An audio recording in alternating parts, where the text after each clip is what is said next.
안녕하세요. 슬기로운 필라테스 최슬기입니다. 자세 교정 혹은 체형 교정을 목적으로 필라테스를 접하시는 분들 중에서는 내 체형이 어떤 식으로 비뚤어져 있는지 잘 모르시는 분들도 많은데요. 비정상적인 체형에는 몇 가지 종류가 있습니다. 오늘 같이 살펴볼 체형의 특징은요.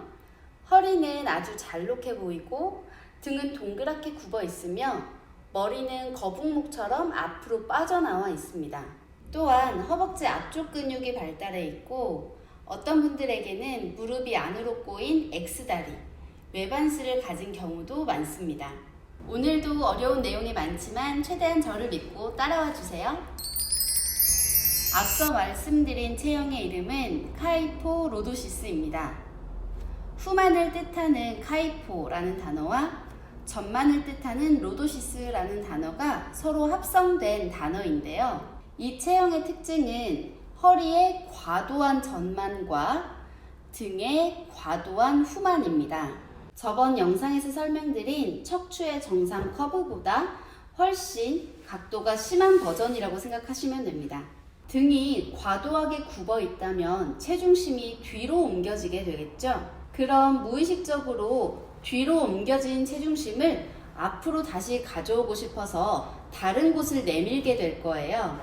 이것을 보상작용이라고 합니다. 따라서 뒤로 옮겨진 체중심을 앞으로 다시 가져오고 싶어서 머리를 대신 내밀게 되는데요. 이 때문에 거북목이 발생하게 됩니다. 허리는 앞으로 잘록한 전만이 심해지면서 골반의 경사도가 변하게 됩니다. 골반은 전방 경사와 후방 경사라는 두 가지 종류가 있는데요. 전방 경사는 골반이 점점 앞으로 기우는 것을 뜻하고 후방 경사는 골반이 점점 뒤로 기우는 것을 뜻합니다. 따라서 허리가 앞으로 많이 잘록해지면 골반은 전방 경사가 심해지게 되겠죠. 이에 따라서 다리의 정렬에도 영향을 미치는데요. 골반이 앞으로 당겨지게 되면서 허벅지 앞쪽의 근육은 타이트해지고 상대적으로 허벅지 뒤쪽의 근육들은 느슨해지게 됩니다. 이러한 근육의 변화와 대퇴골 각도 변화 때문에 무릎의 정렬이 틀어지게 됩니다. 근육의 사용을 다시 한번 살펴볼까요? 거북목이 되면서 두개골 뒤쪽의 근육들은 짧아지게 되고 목과 어깨를 연결하는 큰 근육들은 상대적으로 늘어나게 돼서 과도한 신장성 수축 상태로 버티게 됩니다. 또한 등이 뒤로 많이 붓게 되어서 등 쪽에 있는 척추 근육과 등 근육들이 상대적으로 늘어나게 되고 그렇다면 반대로 앞쪽에 있는 가슴 근육은 타이트해지게 되겠죠. 참고로 이 가슴 근육은 팔과 연결이 되어 있어서 이 근육이 타이트해진다면 어깨를 앞으로 말게 되는 라운드 숄더가 나타날 수도 있습니다.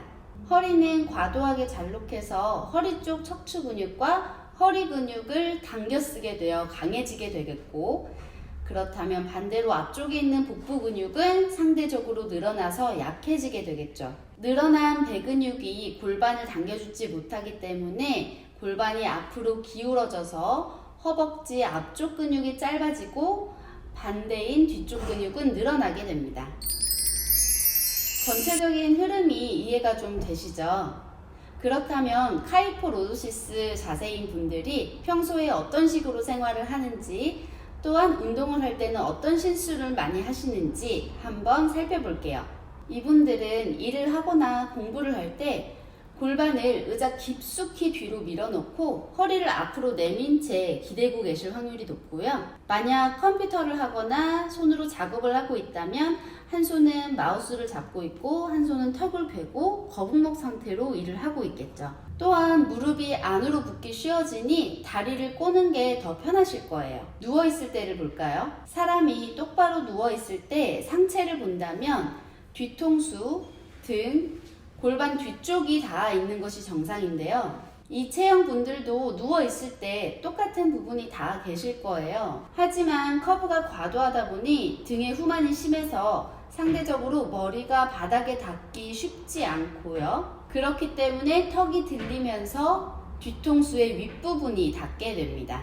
심하신 분들은 거의 정수리까지 닿는 분들도 보았어요. 또한 허리의 과도한 전만 때문에 등뼈의 아래쪽과 골반의 위쪽은 바닥에 닿지 않게 됩니다. 따라서 배가 앞으로 볼록 튀어나오게 되겠죠. 이런 분들께서 누운 자세에서 복근 운동을 한다면 어떻게 될까요? 안 그래도 센 허리 힘을 더 당겨서 버티고 계실 테고요. 상체를 들어 올리는 컬업 동작에서는 턱을 내밀면서 머리를 들기 때문에 목 앞뒤쪽에 상당한 긴장감을 나타낼 수도 있습니다. 다리를 들어 올리는 자세에서는 허벅지 앞쪽 근육이 타이트하다 보니 골반을 계속 앞으로 끌어당기게 되고, 그렇다면 골반은 전방 경사가 되면서 허리는 점점 더 전만으로 변하게 되겠죠. 이제 완전히 카이포로도시스에 대해서 이해가 되셨죠? 이 분들에게 어떻게 하면 더 자세를 개선하도록 도와줄 수 있을까요?